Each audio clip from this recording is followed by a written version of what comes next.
نیک بیبی ده په ټول دنیا کې غوره سامان هغه نیک بیبی ده چې سړی ته نیک او صالح بیبی میلو شي.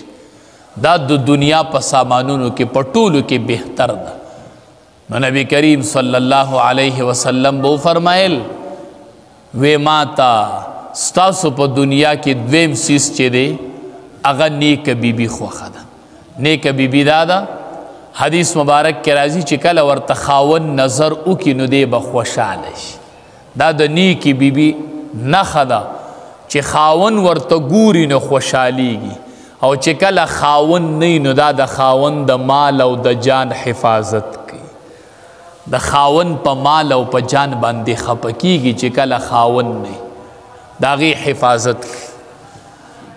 نو دویم نیک بیبي او دریم چې دی زما د سترګو یخوالی چې دی هغه په مانځه کې کېښودلی شوی. دریم مې دا ډېر خوښ دی په دنیا کې، خوشبوی مې خوښه ده، نیکه بیبي مې خوښه ده چې د سړي په نکاح کې، او دریم د سترګو یخوالی زما چې دی هغه په مانځه کې دی. نو ابوبکر صدیق رضی الله تعالی عنه ورته وی زمام درې خبرې خوښې دي. وی کمې درې؟ وی تا ته کتل او پتا مال لګول او چې زما لور بیبي عایشه ستا په نکاح کې ده. وی دا درې خبرې مې ډېرې خوښې دي.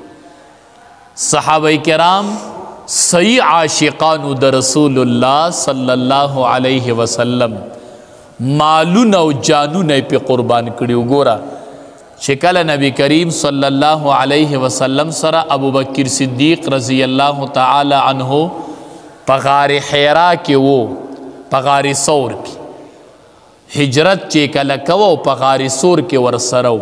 نو ګوره اوس په تا ته د محبت پته ولګي. مونږ هم د محبت دعوی کوو چې کله غار حرا کې دا غار ثور کې ورسره ابوبکر صدیق رضی الله تعالی عنه 3 ورځې و. خپله لوري راوغوښتله اسما رضی الله تعالی عنها، وی ته به مونږ له ډوډۍ چای وړې راوړې.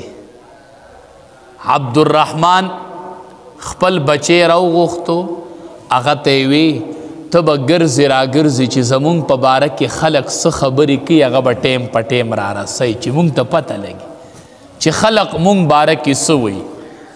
غلام یې راوغوښتو، وی ته به مونږ له دا بیزه او چیلی راولې د پیو انتظام به رالتله کوي. نو ګوره بیبي ته وایي ته به یې پخی، لور ته وایي ته به یې راوړې، غلام ته وایي او زوی ته وایي ته به راله معلومات راوړې، ته به راله معلومات راوړې، غلام ته وایي ته به راله پی راوړې، او زه به خپله د امام الانبیا سره.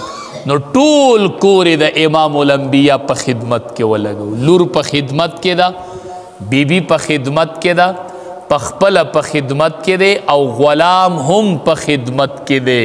نو الله به مقام نه ورکو.